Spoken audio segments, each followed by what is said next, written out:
BJP के पूर्व जिला अध्यक्ष और वरिष्ठ नेता प्रदेश के उपाध्यक्ष इस वक्त हमारे साथ मौजूद हैं कामदेव सिंह जी। पिछले 2 साल में जो लोकसभा चुनाव हुआ था उसके बाद से पहली बार हम मुलाकात कर रहे हैं और उनसे जानते हैं कि आखिर एक प्रेस कॉन्फ्रेंस उन्होंने किया था, क्या कुछ मामला था, नगरीय निकाय चुनाव भी होने हैं, उसको लेकर के क्या कुछ तैयारियां हैं। देखिए, मध्य प्रदेश भारतीय जनता पार्टी की तरफ से एक चुनाव संचालन समिति का गठन हुआ है। चुनाव संचालन समिति में भारतीय जनता पार्टी के वरिष्ठ नेतागण उसके सदस्य हैं और प्रदेश अध्यक्ष जी अध्यक्षता करते हैं। तो उस चुनाव संचालन समिति में ये तय हुआ कि हम नगरीय निकाय चुनाव का जो संकल्प पत्र बनाना है, उस संकल्प पत्र बनाने के पूर्व हम उस स्थानीय नगर निगम क्षेत्र में जाएंगे, नगर पालिका में जाएंगे और वहाँ जाकर जो प्रबुद्ध जन हैं, चाहे डॉक्टर्स हो गए, इंजीनियर्स हो गए, वकील हो गए, ऐसे जो समाज सेवी लोग हैं, ऐसे लोगों से सुझाव लेकर तब फिर संकल्प पत्र में उसको लाएंगे उन बातों को, और उसी के आधार पे 5 साल तक हमारी नगर सरकार काम करेगी। पिछली बार ऐसा क्या कुछ रहा कमी, आपको लगता है कि जो काम से नगर निगम चुनाव में होने चाहिए थे या फिर नगर चुनाव के बाद महापौर जो रही होने चाहिए वो हुए हैं अभी तक?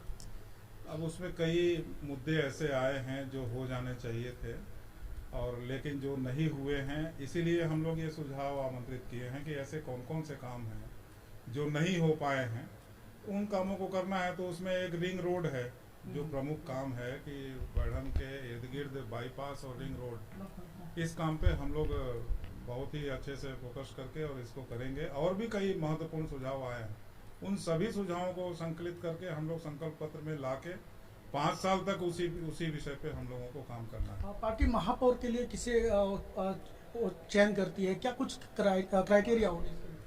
देखिए, पार्टी महापौर के चयन के लिए ये प्रदेश जो चुनाव चयन समिति बनेगी, चुनाव की समिति बनेगी, उस चुनाव समिति में ये विषय जाएगा। उसके पूर्व संभागीय चयन समिति अभी बननी है, जो कि अभी नहीं बनी है।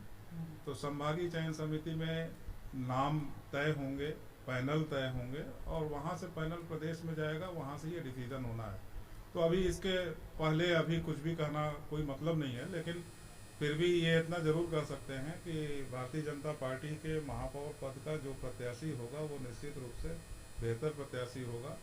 सर्वे कराए जा रहे हैं, लोगों के द्वारा मत लिए जा रहे हैं और अच्छा से अच्छा निर्णय होगा। किसानों की बात हो रही है, सरकार भी किसानों की मसीहा रही है। निश्चित रूप से आपको भी ये पता होगा कि यहाँ पर व्यापक तौर पर विस्थापन भी हुए हैं, जिसका दंश आज पूरा जितने भी प्रभावित एरिया हैं वो झेल रहे हैं। जैसे रिलायंस की हाल में ही घटना हुई है, जिसके बाद से जमीन काफ़ी बर्बाद हो गई है, उन लोगों की भरपाई अभी तक नहीं हो पाई।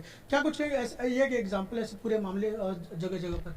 देखिए, अभी सबसे बड़ा विस्थापन की बात जो आ रही है वो मुरवा की आ रही है, जो एनसीएल से होना है और 11 वार्ड उसमें प्रभावित हो रहा है। तो अभी तो हम लोग इस बात की चिंता पे हैं कि उनको सब मूलभूत आवश्यकताएं उनकी पूरी हों, अच्छे से विस्थापन हो जाए, समुचित व्यवस्था उनकी हो।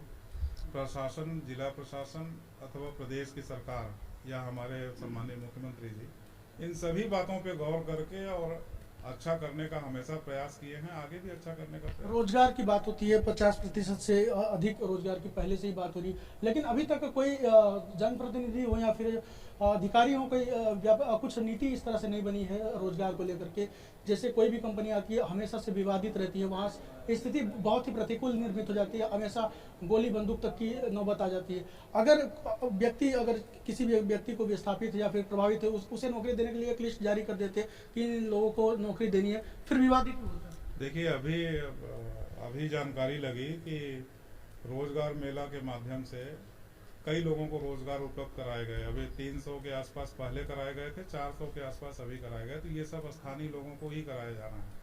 तो इस बात का ध्यान हमेशा रखा गया है और ये जो अभी परंपरा शुरू नहीं करके और रोजगार मेला लगा के रोजगार दिलाने की बात की जा रही है, ये सराहनीय है। जिला प्रशासन, रोजगार में व्यापक भ्रष्टाचार होती है, लेन देन की बात हमेशा से होती है, इस पर क्या कहेंगे?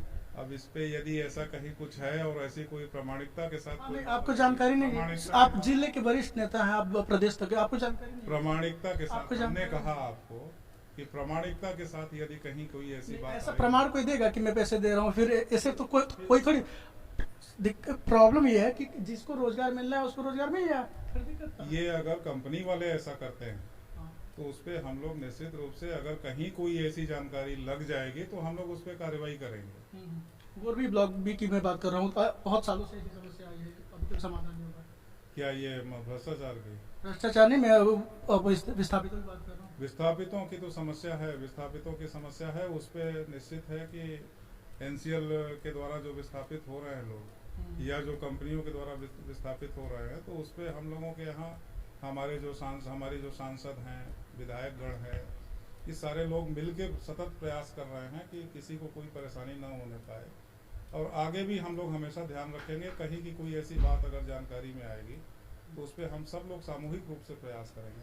अस्पताल में ट्रामा सेंटर की भी बात आप कर रहे थे, लगातार मरीजों की मौत हो रही है वहाँ पर। आज अभी 2 दिन पहले ही इलाज में लापरवाही की वजह से एक बच्चे की मौत हो गई। ये हमेशा से चलता आता है, ड्यूटी पर कोई स्टाफ या डॉक्टर नहीं रहते हैं, निजी क्लिनिक में वो इलाज करते रहते हैं। तो फिर इसके बारे में आप क्या कहेंगे, क्योंकि बहुत बड़ा मामला है, पिछले कई सालों से मैं आपको दिखा भी रहा हूँ, लेकिन कुछ समाधान ठोस समाधान नहीं निकल रहा है। ये आप लोगों ने अभी ये ध्यान केंद्रित किया है और अभी संबंधित जो पीड़ित व्यक्ति थे वो भी हमारे पास आए थे।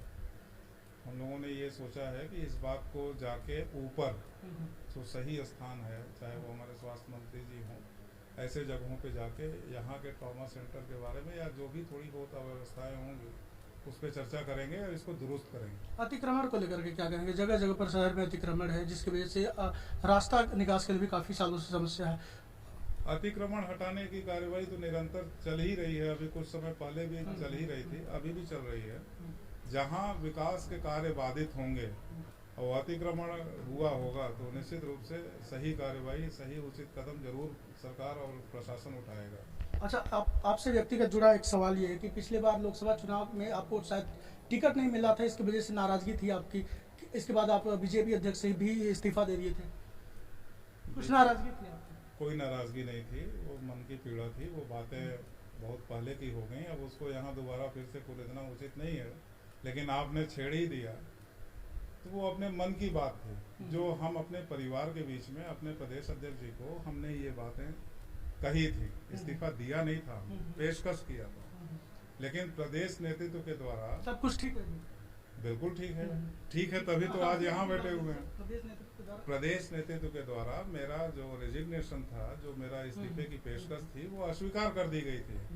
अब मुझे निर्देश दिया गया था कि आपको जिला अध्यक्ष के रूप में कार्य करते रहना है। पूरे चुनाव के दरमियान हमने जिला अध्यक्ष के रूप में काम किया, जो भी जिला अध्यक्ष का दायित्व होता है वो हमने किया।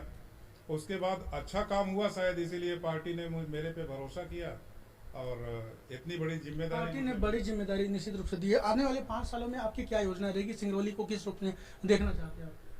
हमारी जो जिम्मेदारी है वो संगठन की जिम्मेदारी है और हम तो ये तय किए हैं कि पार्टी को सर्वस्पर्शी सर्वव्यापी बनाना है। और अपने सिंगरौली जिले में निवास होने के कारण हमें दूसरे जिले और दूसरे संभाग का प्रभारी भले बना दिया जाए, लेकिन हमारी प्राथमिकता होगी कि हमारे सिंगरौली जिले का प्रत्येक मतदान केंद्र, हर एक पोलिंग बूथ का कार्यकर्ता बेहतरी से काम करे पार्टी के लिए, पार्टी और यहाँ मजबूत हो। अपना उद्देश्य यही है। तो ये थे बीजेपी के प्रदेश उपाध्यक्ष, जो कि बीजेपी प्रदेश उपाध्यक्ष बनने के बाद पहली बार साक्षात्कार किए। उन्होंने अपनी बातें बहुत ही नम्र तरीके से रखी और उन्होंने बताया कि सिंगरौली के विकास के लिए और प्रदेश के सिंगरौली के विकास के लिए और पार्टी के मजबूती के लिए वो लगातार काम करते रहेंगे और आने वाले समय में वो सुझाव भी एक लेंगे। सुझाव लेने के बाद जो भी जनता का सुझाव होगा उसके आधार पर वो काम करेंगे।